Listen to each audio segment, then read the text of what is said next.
Pertanyaan ke-6. Selanjutnya kami akan bertanya kepada Syekh yang mulia.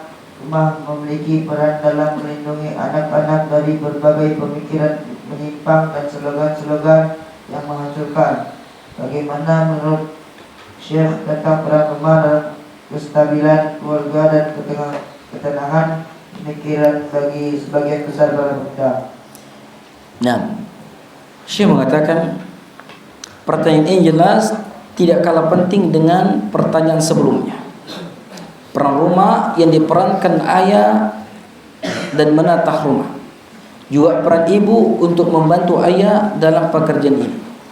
Saudara-saudara yang lebih tua juga memiliki peran memberikan arahan dan pendidikan. Jadi peran rumah ini amat penting. Tidak sedikit ditemukan anak-anak yang brutal, yang jadi anak-anak yang tidak mempunyai tujuan, itu karena bermasalah di rumah.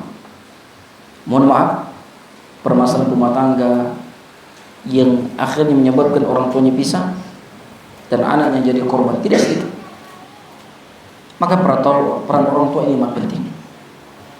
Maka Islam mengajarkan tersebut. Di antaranya Nabi SAW mengingatkan kepada kita semuanya.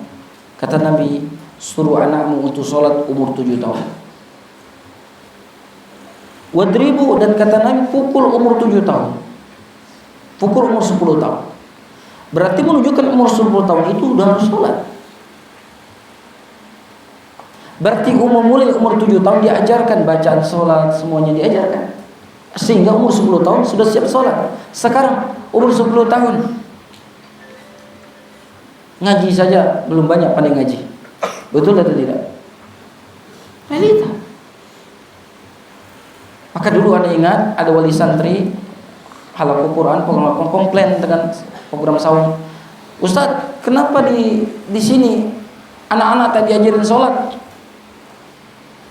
Nah, waktu itu karena kita tahu anaknya, kita sampaikan anaknya belum pandai ngaji.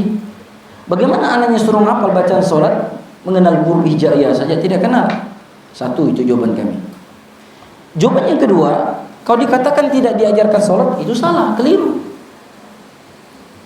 Buktinya saya bilang, anak-anak boleh keluar pulang setelah sholat asar, itu berarti diajarin. Suruh sholat, mengajar. Yang ketiga yang harus diketahui, perintah untuk mengajarkan sholat bukan kami, bapak dan ibu. Baru diam dia. Bapak dan ibu nuntut kita. Kalau dikatakan ngajar, kita sudah ngajar. Ajarkan sholat yang ribut, gerakan dulu, sambil tahapan-tahapan. Coba lihat, santri sudah baca, mulai ngapal zikir pada sholat. Itu tahapan, sabar.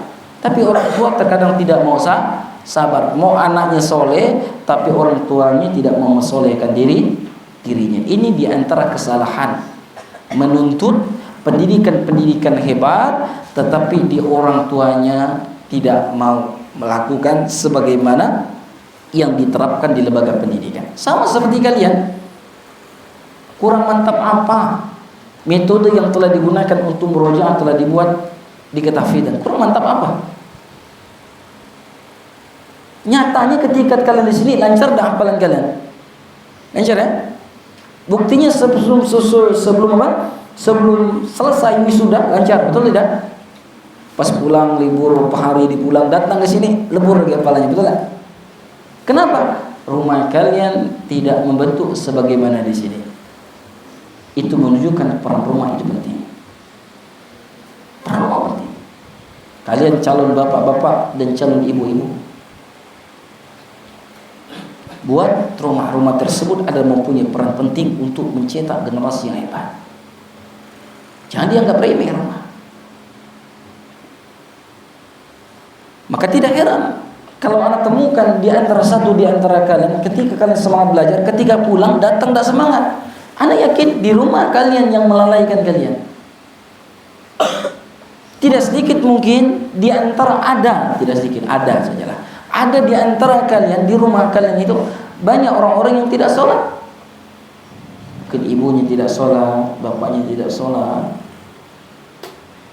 Yang emaknya suka rajin berjoget.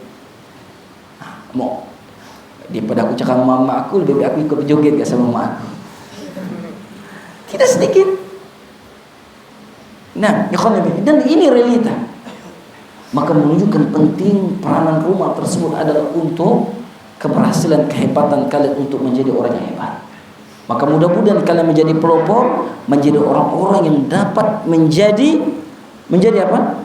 Menjadi sumber kebaikan untuk minimal di keluarga kalian.